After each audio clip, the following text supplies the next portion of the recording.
அன்பான தேவ ஜனங்களுக்கு மேய்ப்பர் இரட்சகருமான இயேசு கிறிஸ்துவின் இனிய நாமத்தில் நல்வாழ்த்துகள். இன்றைய செய்தி ஒரு விசேஷமானது. இயேசு தேவனுடையவர்கள் அல்லாத, தேவனுடைய விசுவாசிகள் அல்லாதவர்கள் விசுவாசிகளை பார்த்து சொல்லக்கூடிய என்னவென்றால், நீ கர்த்தருடைய வார்த்தைகள் எங்கே, அதெல்லாம் உன்னை பாதுகாக்கும் என்று சொன்னால் இப்போது வரட்டும், நாங்கள் அதை செய்கிறோம் என்று சொல்லுகிறார். இது இப்பொழுது நடக்கிறது. சொன்னது யாரு? எரேமியா. நடப்பது இப்பொழுது இன்றும் நடந்து கொண்டிருக்கிறது. கிறிஸ்தவனிடம் இருந்து கிறிஸ்தவனை பார்த்து சொல்லக்கூடிய காரியங்கள், எங்கப்பா நீ எல்லாம் வேதம் படிச்சுட்டு இருக்க, எங்கே அது உன்னை காப்பாற்றுமா? வாசியங்கள் எரேமியா 17:15. இதோ இவர்கள் என்னை பார்த்து கர்த்தருடைய வார்த்தை எங்கே, அது இப்பொழுதும் என்கிறார்கள். எரேமியா தேவனால் அங்கீகரிக்கப்பட்டு தெரிந்து கொள்ளப்பட்ட ஒரு தீர்க்கதரிசி. அவன் தேவன் சொல்வதை தவிர எதையுமே சொல்ல மாட்டான். அவனுக்கு என்ன இருந்தது, நீ என்னன்னா சொல்லிட்டு போ, என் தேவனுடைய வார்த்தை என்னை காப்பாற்றும் என்று சொல்லக்கூடியவன். இது நடந்த இடம் எங்கு? யூதேயாவிலே. யூதர்களை பற்றி அவன் சொல்லும் பொழுது இதை சொல்லுகிறான். அவனை பற்றி இருப்பவர்கள், சுற்றி இருக்கக்கூடிய அந்த யூதர்கள், தேவனை விசுவாசியாதவர்கள் அவனை பார்த்து சொல்லுகிறார்கள், எங்கே இருக்கிறது உன் வார்த்தை, அது வரட்டும் என்று சொல்வதாக இருக்கிறது. எரேமியா ஒரு தீர்க்கதரிசியானதாலும் அவர் கர்த்தருடைய வார்த்தைகளை வெளிப்படுத்திக் கொண்டிருந்ததாலும் இப்படியாக பரியாசம் பண்ணினார்கள். ஆனால் ஒரு மந்தையின் ஆடு மேய்ப்பனின் மேல் நம்பிக்கை வைத்து மேய்ப்பனின் சத்தத்தை எதிர்நோக்கி காத்திருக்கும் போது மேய்ப்பன் அவனது மந்தையின் ஆட்டிற்காக ஆதரவாக நிற்பான் என்று கர்த்தர் சொல்லுகிறார். மேய்ப்பன் எங்கேயோ இருப்பான். இந்த ஆட்டுக்குட்டி இங்கே ஏதோ பிரச்சனையில் மாட்டிக்கிடுன்னா மேன்னு கத்தும். அவன் கத்திய உடனே, அந்த ஆட்டுக்குட்டியின் வாயிலிருந்து வார்த்தை வெளியான உடனே அவன், அந்த மேய்ப்பன் அங்கு வந்து விடுவான் அந்த இடத்திற்கு. அந்த ஆட்டுக்குட்டிக்கு வேண்டிய எல்லா சகாயமும் செய்து அதை பழையபடியும் மந்தைக்குள் தூக்கி கொண்டு வந்து விடுவான். எசேக்கியேல் 24:15 வரை வாசிப்பீர்களேயானால், கர்த்தராகிய ஆண்டவர் சொல்லுகிறது என்னவென்றால், நானே என் ஆடுகளை விசாரித்து அவைகளை தேடி பார்ப்பேன். ஒரு மேய்ப்பன் சிதறுண்ட தன் ஆடுகளின் நடுவே இருக்கிற நாளில் தன் மந்தையை தேடிக் கொண்டிருக்கிறது போல, நான் என் ஆடுகளை தேடி மப்பும் மந்தாரமுமான நாளிலே அவைகள் சிதறுண்டு போன எல்லா இடங்களிலும் இருந்து அவைகளை தப்பி வர பண்ணி, அவைகளை ஜனங்களிடத்திலிருந்து புறப்படவும் தேசங்களிலிருந்து சேரவும் பண்ணி, அவைகளுடைய சுய தேசத்திலே அவைகளை கொண்டு வந்து இஸ்ரவேல் மலைகளின் மேலும் ஆறுகள் அண்டையிலும் தேசத்தின் சகல வாசஸ்தலங்களிலும் அவைகளை மேய்ப்பேன். அவைகளை நல்ல மேய்ச்சல் மேய்ப்பேன். இஸ்ரவேலுடைய உயர்ந்த மலைகளில் அவைகளுடைய தொழுவம் இருக்கும். அங்கே அவைகள் நல்ல தொழுவத்தில் படுத்துக் கொள்ளும். இஸ்ரவேலின் மலைகளின் மேல் நல்ல மேய்ச்சலை மேயும். என் ஆடுகளை நான் மேய்த்து அவைகளை நான் மடக்குவேன் என்று கர்த்தராகிய ஆண்டவர் சொல்லுகிறார். இந்த வசனங்களை படிக்கும் பொழுது மேய்ப்பர்களை கர்த்தர் அதிகமாக நம்பாதது மாதிரி தெரிகிறது. அந்த மேய்ப்பர்களுமே சில சமயங்களில் அந்த மந்தைகளுக்கு எதிராக செயல்பட்டது போல இந்த வசனங்களை வாசிக்கும் போது தெரியும். ஆனால் அவர் என்ன சொல்லுகிறார்? மேய்ப்பன் மேய்க்கிறானோ இல்லையோ, நான் என் ஆடுகளை மேய்க்கிறேன், அவர்களை உயரமான இடத்தில் கொண்டு வைக்கிறேன், அவர்களை சிங்கம், புலி, கரடிவைகள் வராத இடத்திலே அவர்களை வைத்து நான் அவைகளை மேய்ப்பேன். ஒன்று மட்டும் உங்களுக்கு ஞாபகம் வரும். 2 கொரிந்தியர் 1:20 வாசிப்பீர்களேயானால், எங்கு சொல்லப்பட்ட வாக்கு தத்துவமானாலும் தேவனுடைய வாக்கு தத்தங்கள் அது எல்லாரையும் கிறிஸ்துவினுடையவர்களுக்கு பலிக்கும். நான் இயேசு கிறிஸ்துவை ஏற்றுக்கொண்டவனாக இருந்தால் எல்லா வாக்கு தத்தங்களும் எனக்குரியவைகளாக இருக்கும். இது வேதம் சொல்லுகிறது. நீங்கள் படித்து பார்த்து கொள்ளுங்கள். 2 கொரிந்தியர் 1:20. அந்தப்படி பார்த்தால் என்றைக்கு அவர் சொல்லியிருந்தாலும் அது இன்றைக்கும் பொருந்தக்கூடியதாக அந்த வாக்குத்தத்தங்கள் இருக்கின்றன. அவர் சொன்ன அதே காரியங்களை தான் இயேசு கிறிஸ்துவும் சொல்லுவார். யோவான் 10:7-16 வரை வாசிப்போமானால், ஆதலால் இயேசு மறுபடியும் அவர்களை நோக்கி, நானே ஆடுகளுக்கு வாசல் என்று மெய்யாகவே மெய்யாகவே உங்களுக்கு சொல்லுகிறேன். எனக்கு முன்னே வந்தவர்கள் எல்லாரும் கள்ளரும் கொள்ளைக்காரருமாயிருக்கிறார்கள். ஆடுகள் அவர்களுக்கு செவி கொடுக்கவில்லை. நானே வாசல். என் வழியாய் ஒருவன் உட்பிரவேசித்தால் அவன் ரட்சிக்கப்படுவான். அவன் உள்ளும் புறம்பும் சென்று மேய்ச்சலை கண்டடைவான். திருடன் திருடவும் கொல்லவும் அழிக்கவும் வருகிறானே அன்றி வேறொன்றுக்கும் வரான். நானோ அவைகளுக்கு ஜீவன் உண்டாயிருக்கவும் அது பரிபூரணப்படவும் வந்தேன். நானே நல்ல மேய்ப்பன். நல்ல மேய்ப்பன் ஆடுகளுக்காக தன் ஜீவனை கொடுக்கிறான். மேய்ப்பனாயிராதவனும் ஆடுகள் தனக்கு சொந்தமல்லாதவனுமான கூலியால் ஓநாய் வருகிறதை கண்டு ஆடுகளை விட்டு ஓடி போகிறான். அப்பொழுது ஓநாய் ஆடுகளை பீறி அவைகளை சிதறடிக்கும். கூலியால் கூலிக்காக வேலை செய்கிறவன் ஆகையால் ஓடி போகிறான். ஆடுகளுக்காக அவன் கவலைப்படான். நானே நல்ல மேய்ப்பன். பிதா என்னை அறிந்திருக்கிறது போலவும் நான் பிதாவை அறிந்திருக்கிறது போலவும் நான் என்னுடையவைகளை அறிந்தும் என்னுடையவைகளால் அறியப்பட்டும் இருக்கிறேன். ஆடுகளுக்காக என் ஜீவனையும் கொடுக்கிறேன். இந்த தொழுவத்தில் உள்ளவைகள் அல்லாமல் வேறே ஆடுகளும் எனக்கு உண்டு. அவைகளையும் நான் கொண்டு வர வேண்டும். அவைகள் என் சத்தத்துக்கு செவி கொடுக்கும். அப்பொழுது ஒரே மந்தையும் ஒரே மேய்ப்பனும் ஆகும். இது அதிகமாக நீங்கள் வாசித்த வசனம். நல்ல மேய்ப்பன் என்றால் யார்? அவர் என்ன செய்வார்? அவைகள் என் சத்தத்திற்கு செவி கொடுக்கின்றன. நானும் சத்தம் ஒரு கூப்பிடும் பொழுது எல்லாம் என் சத்தத்திற்கு செவி கொடுத்து எல்லாம் வருகிறது. இப்படிப்பட்ட பரஸ்பர ஒற்றுமை இருக்கிறது. இதுதான் இயேசு கிறிஸ்துவின் ஆடும் அவர் மேய்க்கும் மந்தையும். இவர்களுக்கு எல்லாம் அவருடைய வார்த்தையினால் அவர் காக்கிறார். இன்றும் காக்கிறார். ஒரு வார்த்தை எங்கே என்று இன்றும் கேட்டால் அவருடைய வார்த்தையின் மூலமாக நாம் இன்றும் காக்கப்படுகிறோம். பிசிக்கலாக யாராவது வாள் எல்லாம் எடுத்துகிட்டு வர வேண்டிய தேவையில்லை. யார் என்னன்னா சொல்லிட்டு போட்டும், யார் என்னன்னால் கேட்டுட்டு போட்டோம். 2ஆம் வருகை பற்றி பரிகாசம் பண்ணுன்னு இதெல்லாம் உங்களுக்கு தெரியும். அவருடைய வார்த்தை அதை செய்யும். பூமியிலே மேசியாவாக வந்த பொழுது எவ்வளவோ சொல்லியும் அற்புதங்களையும் அதிசயங்களையும் அவரை விசுவாசித்து ஏற்றுக்கொள்ளாத யூதர்கள் அடைய போகும் ஆக்கினைகளிலிருந்தும் பாதுகாக்க மனதுள்ளவராய் அவருக்கு செவி கொடுக்க வேண்டும். மேசியாவாக அவர் அற்புதங்களை எல்லாம் அங்கே செய்தார். ஆனால் இந்த யூதர்கள் என்ன சொன்னால் அவர்களுக்கு செவி கொடுக்கல. அவர்களை இன்றும் ஏற்றுக்கொள்ளவில்லை. ஒரு பகுதி இன்றும் அவரை ஏற்றுக்கொள்ளவில்லை. இன்று யூதர்கள் என்று சொல்லும் பொழுது அவர்கள் இயேசு கிறிஸ்து பகைஞர்கள் மாதிரியான ஒரு சிச்சுவேஷன் நிலவுகிறது. ஆகையால் அந்த யூதரை பார்த்து சொல்லுகிறார், எவ்வளவோ நான் செய்திருக்கிறேன், என்ன அதிகம் செய்கிறேன், அற்புதங்களை செய்கிறேன், நானும் யூதனாகவே தான் இருக்கிறேன். விசுவாசம், நீங்கள் என்னை விசுவாசியுங்கள். விசுவாசம் என்று ஒன்று வரும்பொழுது அதன் முன்னால் யூதர்கள் என்றில்லை, அதை மற்ற புறஜாதியர் என்றில்லை. விசுவாசம் எல்லாருக்கும் பொதுவாக செயல்படுகிறது. அதெல்லாம் நாங்கள் ஏற்றுக்க மாட்டோம். இன்று வரை ஏற்றுக்கோ மன கடிமானம் உள்ளவர்கள்.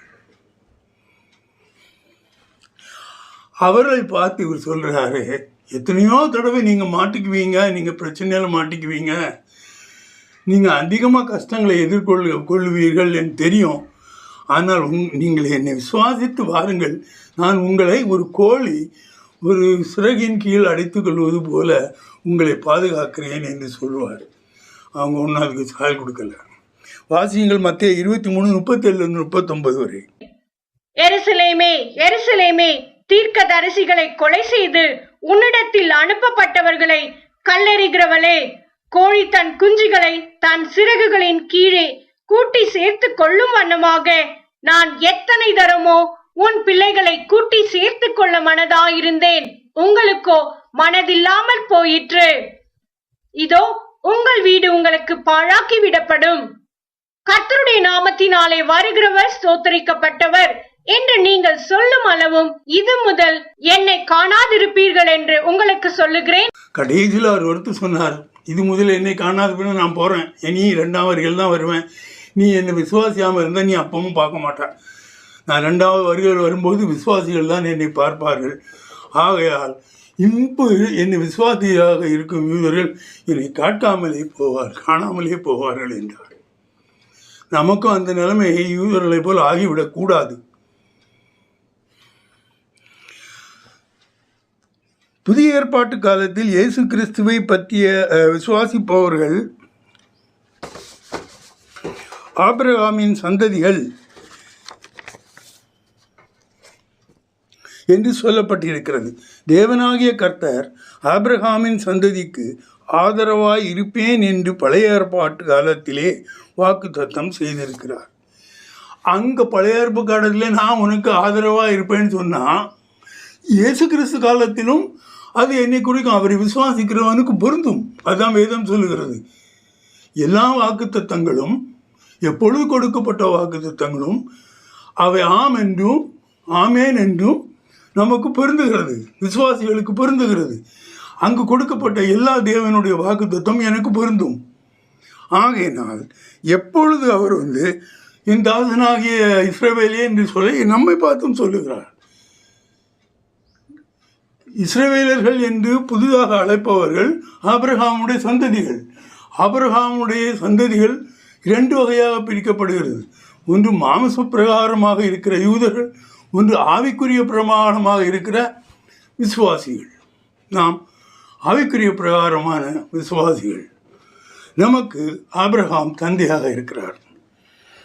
எசையா 41:8-14 வரை வாசிப்பீர்களேயானால், என் தாசனாகிய இஸ்ரவேலே, நான் தெரிந்து கொண்ட யாக்கோப்பே, என் சிநேகிதனான ஆபிரகாமின் சந்ததியே, நான் பூமியின் கடையாந்திரங்களிலிருந்து உன்னை எடுத்து அதன் எல்லைகளிலிருந்து அழைத்து வந்து, நீ என் தாசன், நான் உன்னை தெரிந்து கொண்டேன், நான் உன்னை வெறுத்து விடவில்லை என்று சொன்னேன். நீ பயப்படாதே, நான் உன்னுடனே இருக்கிறேன், திகையாதே, நான் உன் தேவன், நான் உன்னை பலப்படுத்தி உனக்கு சகாயம் பண்ணுவேன், என் நீதியின் வலது கரத்தினால் உன்னை தாங்குவேன். இதோ உன்மேல் எரிச்சலாயிருக்கிற யாவரும் வெட்கி இலச்சையடைவார்கள், உன்னோட வழக்காடுகிறவர்கள் நாசமாகி ஒன்றுமில்லாமற் போவார்கள். உன்னோட போராடினவர்களை தேடியும் காணாதிருப்பாய், உன்னோட யுத்தம் பண்ணின மனுஷர் ஒன்றுமில்லாமல் இல்பொருளாவல். உன் தேவனாயிருக்கிற கர்த்தராகிய நான் உன் வலது கையை பிடித்து பயப்படாதே, நான் உனக்கு துணை நிற்கிறேன் என்று சொல்லுகிறேன். யாக்கோப்பு எனும் பூச்சியே, இஸ்ரவேலின் சிறு கூட்டமே, பயப்படாதே, நான் உனக்கு துணை நிற்கிறேன் என்று கர்த்தரும் இஸ்ரவேலின் பரிசுத்தராகிய உன் மீட்பர் உரைக்கிறார். இதில் அநேக வாக்குத்தத்தங்கள். நீ பயப்படாதே, நீ பயப்படாதே, நான் உனக்கு கேடகமாக இருக்கிறேன். 2வது யாக்கோபு சிறு பூச்சியே. யாக்கோபு என்பது அந்த ஆபிரகாமின் சந்ததியை குறிக்கிறது, நம்மை தான் குறிக்கிறது. இது வசனம். ஏன் என்றால் இந்த வசனத்தை நான் ஸ்டெப் செய்கிறேன் என்றால், பழைய ஏற்பாட்டு காலம் பார்க்குறேன். பழைய ஏற்பாட்டு காலம் சொல்லியிருக்கக்கூடிய தேவனுடைய எல்லா வார்த்தைகளும் நமக்கு பொருந்தும். பழைய ஏற்பாட்டு காலத்தில் ஆபிரகாமின் பிள்ளைகள் என்று சொல்வது நாம். அவன் ஆபிரகாம் பிள்ளைக்கு அவன் சொல்வதானாலும் சரி, கர்த்தர் சொல்வதானாலும் சரி, அது நமக்கு இன்றும் பொருந்தும். இதை நீங்கள் ஞாபகம் வைத்துக்கொள்ள வேண்டும். இங்கு முன்னால் செய்தியில் கொடுத்திருக்கிறேன் என்று நம்புகிறேன். ஆபிரகாமின் சந்ததிகள் கிறிஸ்துவனுடைய ஆபிரகாமின் சந்ததிகள் என்றும் தேவ புத்தர்களாக இருக்கிறார்கள் என்றும் வேதம் கூறுகிறது. இங்கேயும் இருக்கு. கலாத்தியர் 3:26-29 வரை வாசியுங்கள். நீங்கள் எல்லாரும் கிறிஸ்து இயேசுவை பற்றும் விசுவாசத்தினால் தேவனுடைய புத்திரராய் இருக்கிறீர்களே. ஏனெனில் உங்களில் கிறிஸ்துவுக்குள்ளாக ஞானஸ்நானம் பெற்றவர்கள் எத்தனை பேரோ அத்தனை பேரும் கிறிஸ்துவை தரித்து கொண்டீர்களே. யூதன் என்றும் கிரேக்கன் என்றும் இல்லை, அடிமை என்றும் சுயாதீனன் என்றும் இல்லை, ஆண் என்றும் பெண் என்றும் இல்லை, நீங்கள் எல்லாரும் கிறிஸ்து இயேசுவுக்குள் ஒன்றாயிருக்கிறீர்கள். நீங்கள் கிறிஸ்துவினுடையவர்களானால் ஆபிரகாமின் சந்ததியாராயும் வாக்குத்தத்தத்தின் படியே சுதந்திரராயும் இருக்கிறீர்கள். நீங்கள் கிறிஸ்துவின் உடையவராக இருந்தால் ஆபிரகாமின் சந்ததிகளாக இருக்கிறீர்கள். அப்படியான ஆபிரகாமின் சந்ததிகள் நியாயப்பிரமாணம் கொடுப்பதற்கு முன்னாலேயே ஆபிரகாம் உடைய சந்ததிகளுக்கு வாக்குத்தத்தங்கள் கொடுக்கப்பட்டன. நியாயப்பிரமாணம் அது பிறகுதான் வந்தது. அது ஒரு 400-500 வருஷம் கழித்த பிறகுதான் நியாயப்பிரமாணம் வந்தது. அதற்கு முன்னாலே கொடுக்கப்பட்டது ஆபிரகாமுக்கு. அந்த வாக்குறுதிகள் எல்லாம் எனக்கு பொருந்தும். அதான் சொல்லப்பட்டது, நீங்கள் கிறிஸ்துவனுடையவர்களானால் ஆபிரகாமின் சந்ததியாகவும் வாக்குத்தத்தத்தின்படியே சுதந்திரராகவும் இருக்கிறீர்கள். எல்லாம் இயேசு கிறிஸ்துவுக்கு என்னென்ன சுதந்திரங்கள் இருந்ததோ அத்தனையும் எனக்கு சொந்தமாகும். நாம் அறியாமல் இருக்கிறோம். நீங்கள் தெரிந்திருக்க வேண்டும் என்று இவைகளை எல்லாம் எடுத்து சொல்லுகிறேன். அடுத்ததாக, கிறிஸ்தவர்களாகிய நாம் இந்த உலகத்தில் வாழும் வரைக்கும் சாத்தானுடைய கூட்டத்தாரின் எதிர்ப்பும் தாக்குதலும் நிச்சயமாக இருக்கும். தேவனுக்கு முன் கீழ்ப்படிந்தவராகி நம்முடைய கவலையெல்லாம் அவர் மேல் வைத்து விடுங்கள். ஏற்ற காலத்தில் அவர் உதவி செய்வார். சாத்தான் நிச்சயமாக நம்ம விரட்டத்தான் செய்வான். 2 காரணத்திற்காக. நாம் ஆபிரகாமின் சந்ததிகளாக இருக்கிறோம், இன்னொன்று நாம் விசுவாசிகளாக இருக்கிறோம். அப்படி செய்யும்போது நீங்கள் உங்கள் கவலைகளை எல்லாம் அவர் மேல் வைத்து விடுங்கள், அவர் பார்த்துக் கொள்வார். வாசியுங்கள் 1 பேதுரு 5:5-11 வரை. அந்தபடி இளைஞரே, மூப்பருக்கு கீழ்ப்படியுங்கள். நீங்கள் எல்லாரும் ஒருவருக்கொருவர் கீழ்ப்படிந்து மனத்தாழ்மையை அணிந்து கொள்ளுங்கள். பெருமை உள்ளவர்களுக்கு தேவன் எதிர்த்து நிற்கிறார், தாழ்மை உள்ளவர்களுக்கோ கிருபை அளிக்கிறார். ஆகையால் ஏற்ற காலத்திலே தேவன் உங்களை உயர்த்தும்படிக்கு அவருடைய பலத்த கைக்குள் அடங்கியிருங்கள். அவர் உங்களை விசாரிக்கிறவரானபடியால் உங்கள் கவலைகளை எல்லாம் அவர் மேல் வைத்து விடுங்கள். தெளிந்த புத்தியுள்ளவர்களாயிருங்கள், விழித்திருங்கள். ஏனெனில் உங்கள் எதிராளியாகிய பிசாசானவன் கெர்ச்சிக்கிற சிங்கம் போல் எவனை விழுங்கலாமோ என்று வகை தேடி சுற்றித் திரிகிறான். விசுவாசத்தில் உறுதியாயிருந்து அவனுக்கு எதிர்த்து நில்லுங்கள். உலகத்தில் உள்ள உங்கள் சகோதரரிடத்திலே அப்படிப்பட்ட பாடுகள் நிறைவேறி வருகிறதென்று அறிந்திருக்கிறீர்களே. கிறிஸ்து இயேசுவுக்குள் நம்மை தமது நித்திய மகிமைக்கு அழைத்தவராயிருக்கிற சகல கிருபையும் பொருந்திய தேவன் தாமே கொஞ்ச காலம் பாடு அனுபவிக்கிற உங்களை சீர்படுத்தி ஸ்திரப்படுத்தி பலப்படுத்தி நிலைநிறுத்துவாராக. அவருக்கு மகிமையும் வல்லமையும் சதா காலங்களிலும் உண்டாயிருப்பதாக. ஆமேன். இதில் உள்ள என்னென்ன வாக்குத்தத்தம் கொடுத்தாரு இதெல்லாம் ஏசாயாவில் இருக்கும். இவர் பேதுரு சொல்லியிருக்கிற தத்தம் அத்தனையும் அந்த எல்லா வாக்குத்தத்தங்களும் நமக்கும் பலிக்கும். இது தெளிவாக இருக்கிறது. இதில் ஒன்றும் சொல்ல வேண்டியதில்லை. சாத்தானும் அவரது கூட்டாளியின் தாக்குதலுக்கும் வேண்டிய ஆவிக்குரிய ஆயுதங்களை நாம் எப்போதும் அணிந்து கொண்டவர்களாக இருக்க வேண்டும். சாத்தானின் கூட்டமும் நாம் தரித்து கொண்டிருக்கும் ஆயுதங்களும் என்ன என்பதை இங்கு பார்க்கலாம். சாத்தான் இப்போ எங்கே இருக்கிறான்னு பார்த்தா, நீங்கள் வெளிப்படுத்தல் 7ஆம் அதிகாரத்தில் 12ஆம் வசனத்தை வாசிப்பீர்களே, ஆனால் அங்கே தான் உட்கார்ந்துருக்காங்க எல்லாம். அங்கிருந்து பூமியை அட்டாக் பண்ணுறாங்க. அவனோட 3 பேர் இருக்கிறார். சாத்தானுடைய தூதர்கள், சாத்தானுடைய அசுத்த ஆவிகள். இந்த ஆவிகள் தான் மனுஷனுக்குள்ளாக வரும். அந்த தூதர்கள் ஆவிக்குரிய சரீரம் உள்ளவர்கள், அவர்கள் வரமாட்டார்கள். வெளியே இருந்தால் ரியாக்ட் பண்ணுவாங்க. இந்த ஆவிகள் உள்ளாக வந்துவிடும். அதுக்கு சரீரம் கிடையாது. இவெல்லாம் அங்கே உட்கார்ந்துருக்காங்க. அது 2ஆம் வருகையின் போது அவர்களெல்லாம் கீழே தள்ளப்படுவார்கள். மைக்கேல் சண்டை போடுவார், எல்லாத்தையும் கீழே தள்ளி போட்டுருவார். இனி சாத்தானுக்கு என்னென்ன கூட்டாளிகள் இருக்கிறார்கள், எந்தெந்த ஆயுதங்களினால் அவர்களை நாம் நடத்த முடியும் என்பதை நீங்கள் எபேசியர் 6:10-16 வரை வாசிப்பீர்களே ஆனால் தெரியும். கடைசியாக என் சகோதரரே, கர்த்தரிலும் அவருடைய சத்துவத்தின் வல்லமையிலும் பலப்படுங்கள்.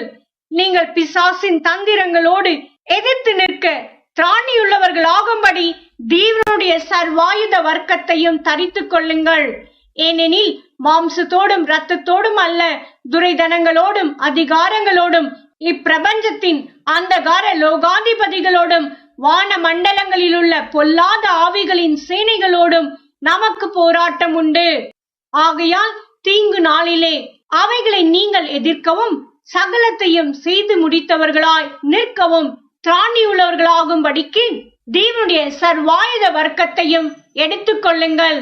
சத்தியம் என்னும் கச்சையை உங்கள் அறையில் கட்டினவர்களாயும் நீதி என்னும் மார்க்கவசத்தை தரித்தவர்களாயும் சமாதானத்தின் சுவிசேஷத்திற்குரிய ஆயத்தம் என்னும் பாதரட்சையை கால்களிலே தொடுத்தவர்களாயும் பொல்லாங்கனையும் அக்னியாஸ்திரங்களை எல்லாம் அவித்து போடத்தக்கதாய் எல்லாவற்றுக்கும் மேலாக விசுவாசம் என்னும் கீடகத்தை பிடித்து கொண்டவர்களாயும் நில்லுங்கள். இரட்சண்யம் என்னும் தலை சிராவையும் தீவ வசனமாகிய ஆவியின் பட்டயத்தையும் எடுத்துக் கொள்ளுங்கள். எந்த சமயத்திலும் சகல விதமான வேண்டுதலோடும் விண்ணப்பத்தோடும் ஆவியினாலே ஜெபம் பண்ணி அதன் பொருட்டு மிகுந்த மன உறுதியோடும் சகல பரிசுத்தவான்களுக்காகவும் பணம் வேண்டுதலோடும் விழித்துக் கொண்டிருங்கள். எல்லாம் தெரிஞ்சதுதான். உங்களுக்கு விசுவாசமும் கேடகம் வேணும், சத்தியம் வேணும், அறக்கச்சை வேணும். இந்த மாதிரி உள்ள காரியங்கள் உங்களுக்குள்ளாக இருக்கும். நீங்கள் விசுவாசிகளாக இருந்தால் இவைகள் எல்லாம் உங்களுக்குள்ள ஆட்டோமேட்டிக்காக வந்துடும். நீங்கள் புதுசாக தேடி போக வேண்டாம். இயேசு கிறிஸ்து உயிர்த்தெழுந்து செல்வதற்கு முன் பிதாவை நோக்கி அவருடைய ஜனங்களை பூமியில் எல்லா இடங்களிலும் இருந்து காப்பாற்றும் என்று ஏறெடுத்த ஜெபம். இயேசு கிறிஸ்து சும்மாவும் அவன் ஏறி போடல, எல்லா காரியங்களையும் செய்தார். சிலுவையில் தாய்க்கு உள்ள காரியத்தை செய்தார். போகிறதுக்கு முன்னால் ஒவ்வொரு ஜனங்களையும் தேற்றரவாளனை கொடுக்க செய்தார். எல்லா காரியங்களையும் செய்தார். மேலாக தேவனை நோக்கி அவர் ஒரு ஜெபம் செய்தார். ஆண்டவரே, நீர் கொடுத்த ஜனங்கள் என்னிடம் இருக்கிறார்கள், நான் போகிறேன். அதன் பிறகு நீர் இவர்களை காப்பாற்றும், இவர்களை பார்த்து கொள்ளும் என்றும் கரிசனையாக ஜெபம் செய்தார். யோவான் 17:11-21 வரை வாசிப்பீர்களே ஆனால், நான் இனி உலகத்தில் இரேன், இவர்கள் உலகத்தில் இருக்கிறார்கள், நான் உம்மிடத்திற்கு வருகிறேன். பரிசுத்த பிதாவே, நீர் எனக்கு தந்தவர்கள் நம்மை போல ஒன்றாய் இருக்கும்படிக்கு நீர் அவர்களை உம்முடைய நாமத்தினாலே காத்து கொள்ளும். நான் அவர்களுடனே கூட உலகத்தில் இருக்கையில் அவர்களை உம்முடைய நாமத்தினாலே காத்து கொண்டேன். நீர் எனக்கு தந்தவர்களை காத்து கொண்டு வந்தேன். வேத வாக்கியம் நிறைவேறத்தக்கதாக கேட்டின் மகன் கெட்டு போனானே அல்லாமல் அவர்களில் ஒருவனும் கெட்டு போகவில்லை. இப்பொழுது நான் உம்மிடத்திற்கு வருகிறேன். அவர்கள் என் சந்தோஷத்தை நிறைவாய் அடையும்படி உலகத்தில் இருக்கையில் இவைகளை சொல்லுகிறேன். நான் உம்முடைய வார்த்தையை அவர்களுக்கு கொடுத்தேன். நான் உலகத்தான் அல்லாதது போல அவர்களும் உலகத்தார் அல்ல. ஆதலால் உலகம் அவர்களை பகைத்தது. நீர் அவர்களை உலகத்திலிருந்து எடுத்துக் கொள்ளும்படி நான் வேண்டிக் கொள்ளாமல் நீர் அவர்களை தீமையினின்று காக்கும்படி வேண்டிக் கொள்ளுகிறேன். நான் உலகத்தான் அல்லாதது போல அவர்களும் உலகத்தார் அல்ல. உம்முடைய சத்தியத்தினாலே அவர்களை பரிசுத்தமாக்கும். உம்முடைய வசனமே சத்தியம். நீர் என்னை உலகத்தில் அனுப்பினது போல நானும் அவர்களை உலகத்தில் அனுப்புகிறேன். அவர்களும் சத்தியத்தினாலே பரிசுத்தமாக்கப்பட்டவர்களாகும்படி அவர்களுக்காக நான் என்னை தானே பரிசுத்தமாக்குகிறேன். நான் இவர்களுக்காக வேண்டிக் கொள்ளுகிறதும் அல்லாமல் இவர்களுடைய வார்த்தையினால் என்னை விசுவாசிக்கிறவர்களுக்காகவும் வேண்டிக் கொள்ளுகிறேன். அவர்கள் எல்லாரும் ஒன்றாயிருக்கவும், பிதாவே, நீர் என்னை அனுப்பினதை உலகம் விசுவாசிக்கிறதற்காக நீர் என்னிலேயும் நான் உம்மிலேயும் இருக்கிறது போல அவர்கள் எல்லாரும் நம்மில் ஒன்றாயிருக்கவும் வேண்டிக் கொள்ளுகிறேன். அவர் சொன்னது அத்தனையுமே இருக்கும். என்னை விசுவாசிக்கிறவர்களுக்காகவும் வேண்டிக் கொள்ளுகிறேன். யார் யார் இயேசு கிறிஸ்துவை விசுவாசிக்கிறார்களோ அவர்களுக்காக நான் வேண்டிக் கொள்கிறேன். இதை இயேசு கிறிஸ்து பிதாவினிடத்தில் வைத்த ஒரு ரிக்வெஸ்ட். பழைய ஏற்பாட்டு முடிவாக பழைய ஏற்பாட்டு காலத்திலே தேவனாகிய கர்த்தருக்கு புதிய ஏற்பாட்டு காலத்தில் குமாரனாகிய இயேசு கிறிஸ்துவும் சதா காலங்களிலும் தன் ஜனங்கள் பாதுகாப்பில் உறுதியாக இருந்திருக்கிறார்கள் என்பதை நாம் இந்த செய்தியின் மூலம் அறிகிறோம். விசுவாசிகள் பழைய ஏற்பாட்டு காலம் அதை விட்டுருங்க. இப்பொழுது தேவனை விசுவாசிப்பவர்கள் யாராக இருந்தாலும் எல்லாம் பாருங்கள், இயேசு கிறிஸ்து விசுவாசம் இருந்தால் பிதாவிலிருந்து கடைசியில் எல்லாரும் அவர்களுடைய விசுவாசிகளாக சூழ்ந்திருக்கிறார்கள். ஃபிசிக்கலாக இல்லை, ஆனால் ஆவிக்கிற முறையில் அவர்கள் இருக்கிறார்கள் என்பதை இந்த வசனங்கள் சொல்லுகிறது. நீங்கள் இயேசுவை நம்ப வேண்டும். இயேசுவை நம்பலைன்னா நீங்கள் இந்த செய்தியை பார்க்குறதுல அர்த்தமே இல்லை. இயேசுவை ஏற்றுக்கொண்டவர்களுக்கு மட்டுமே இது சொல்லப்பட்டிருக்கிறவைகள் பொருந்தும். அன்பான பிதாவை, மேற்பொரு இரட்சகருமான இயேசு கிறிஸ்துவை, அன்றாடம் வழி நடத்தும் ஆவியானவரே, உம்மை ஏற்றுக்கொண்டு உமக்காகவே வாழ்கிற ஜனங்களை நீ நித்திய ஜீவனை கொடுத்து எடுத்துக்கொள்ளும். அந்த ஒரு நம்பிக்கையின் போதுதான் அவர் உங்களை வேண்டி நிற்கிறார்கள். இயேசு கிறிஸ்து வேண்டியது போல பிதா தாமே இந்த விசுவாசிகளை பூமியிலே காப்பாற்றும், எடுத்துக்கொள்ளும். அன்பான பிதாவை, நீர் இதை செய்ய போவதற்காக கோடான கோடி சோதனம். ஆமீன்.